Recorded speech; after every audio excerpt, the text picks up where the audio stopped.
भीषण गर्मी का मौसम, आसमान में तेज चमकता सूरज, सूखा जंगल और गर्म हवा चल रही है।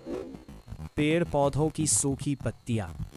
एक हरा तोता प्यास से परेशान होकर पेड़ की डाल पर बैठा है और चारों तरफ पानी ढूंढ रहा है।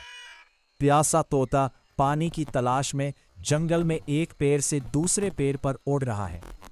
कभी आम के पेड़ पर बैठता है, कभी नीम के पेड़ पर। गर्म हवा चल रही है और तोता थक कर बड़े बरगद के पेड़ की डाल पर बैठा है। जंगल के पास एक छोटा सा गांव, एक घर का आंगन। आंगन में मिट्टी का घड़ा रखा है और पास में एक कटोरे में पानी भरा हुआ है। प्यासा हरा तोता कटोरे के पास उड़कर आता है और खुशी से पानी देख रहा है। तोता कटोरे के किनारे बैठकर पानी पी रहा है।